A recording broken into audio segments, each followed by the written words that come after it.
Okay, welcome back. We're on page 987 talking about diversity and how that's almost always a good thing to have lots of different ways of thinking, a lot of people from different cultures, different orientations.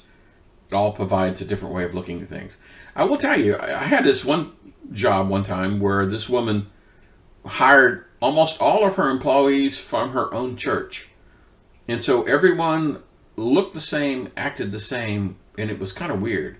I mean, you'd go in there and it was like, wow, why do they all look the same and act the same exactly like carbon copies of each other? That's not the way to do ethnic diversity. Okay, mentoring and growth. Sometimes the only reason why somebody stays in a job is they have the potential for growth. In other words, I don't particularly like the job I'm in. I mean, I got hired on as a help desk support technician, which I absolutely hate, but if I show that I'm willing to learn and that I'm a pleasant employee to be around, maybe they'll offer me that job as a tier 2 guy or a network engineer, that kind of stuff. So yeah, growth potential. And a lot of these junior people are going to require mentoring, right? You're going to have somebody there that kind of helps them out. And the more you mentor them, the more happy they're going to be and the more they're going to see their potential of being, okay, if I stick around this company, I'm going to be able to do something. Okay, just saying. So what is the potential of a junior system administrator? And then how are you going to help them achieve the goal of being a senior system administrator? The interview team, page 990. So perhaps you should, first of all, let's talk about why are we doing this as a team. This is not in the book, but just bear with me. I've had this scenario, okay, where we hired a lunatic who was convincing during the interview. There's no way you could tell this person was a lunatic. But after this person got on board, it was quite obvious that, oh my goodness, this was just a power-hungry megalomaniac. I mean, oh my goodness. And so they came and said, why the heck did you hire this person? And I was the lead person for hiring. It was my decision. But I said, yeah, but wait a minute now. Yeah, he fooled me, but there were 4 other people on the team, and they fooled all 4 of those, okay? So don't just look at me. 4 other people thought this was a good deal. So part of the reasons why you want to interview in a team is to protect yourself from legal ramifications. If somebody says, he didn't hire me because I was green colored or whatever. Or when you hire the wrong person, and they want to point blame, you can say, whoa, wasn't my decision alone. We did this in a team.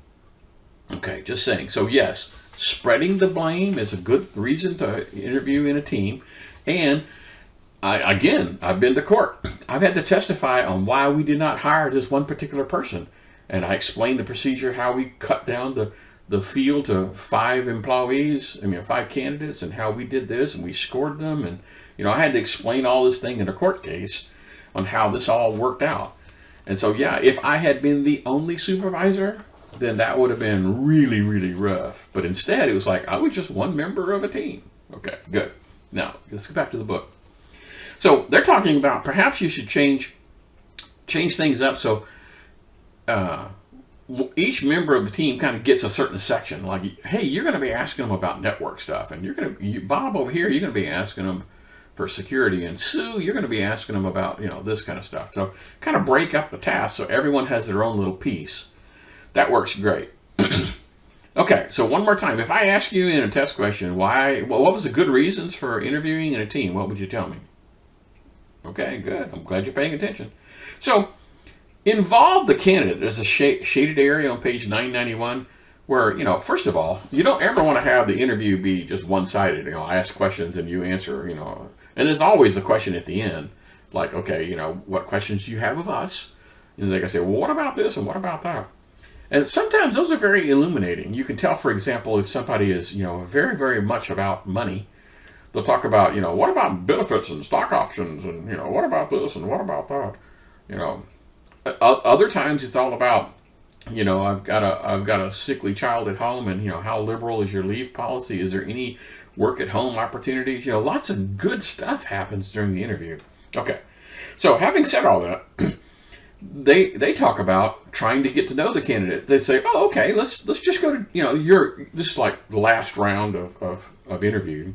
We'll go to lunch. We'll buy you a lunch at the local, hamburger joint there, and we'll just talk. And so it's just an opportunity to kind of engage with the person and make sure, everything's okay. I kind of like the idea. I never tried it. I never tried taking them out to lunch, but it sounds like a good idea. They talk about the interview process itself on page 991. So there's a bullet list, okay? So clearly when I'm on the team, I need to read all the resumes, okay? That makes sense, right?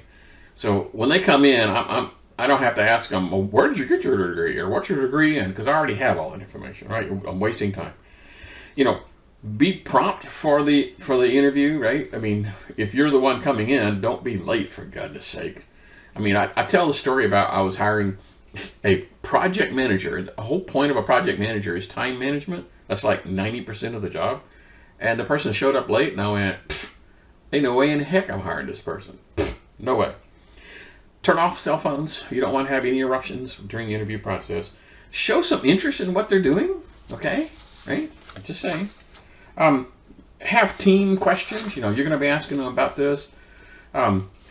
Make sure it's not about you. A lot of people will well, we do this and we do this and we have the greatest this and we have the greatest that and we have a fantastic system. And you end up.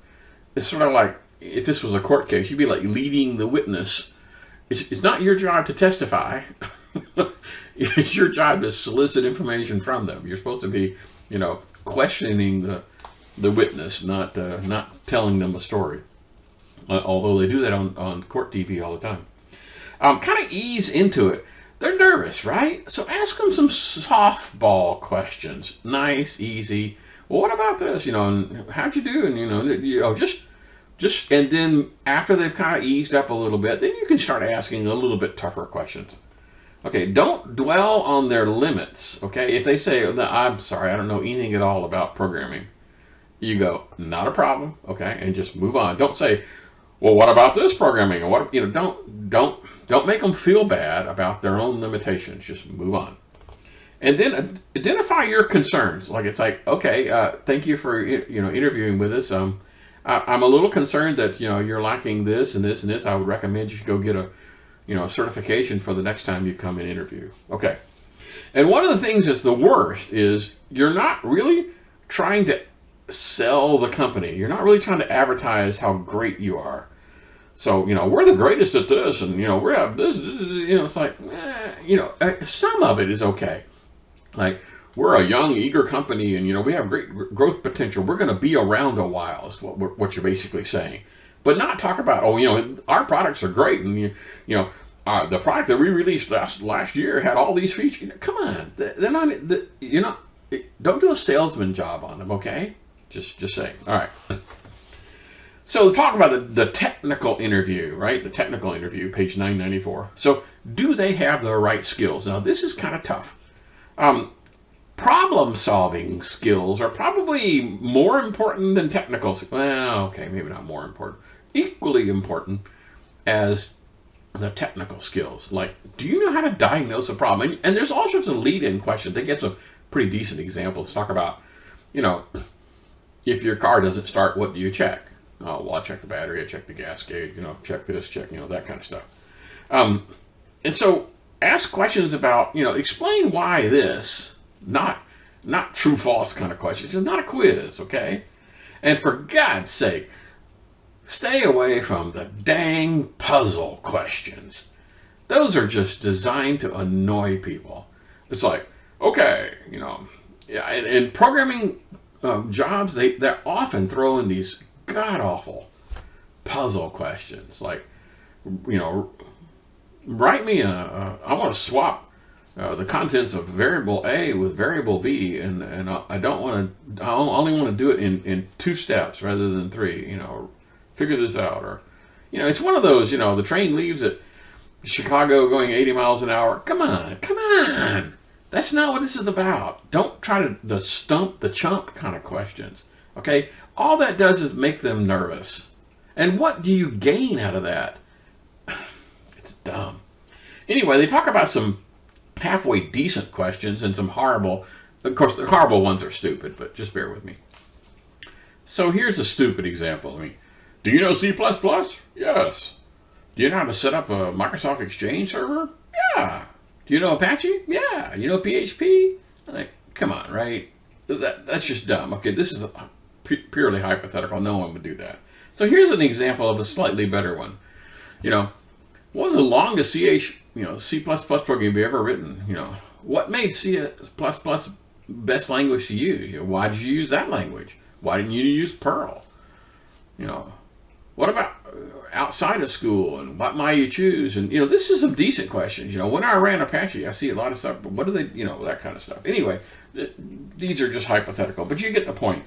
So you're trying to kind of probe their limits, but without crushing them. You know, you're trying to ask, like, for example, why did you use that language? Well, it was the classroom.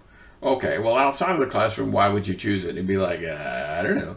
So here's a good one, like, you know, well, the machine only has one CPU. Why would multiple processors help? And the guy says, I don't know. That's okay. Don't say, well, what do you mean you don't know? You know, just leave it be. You're good.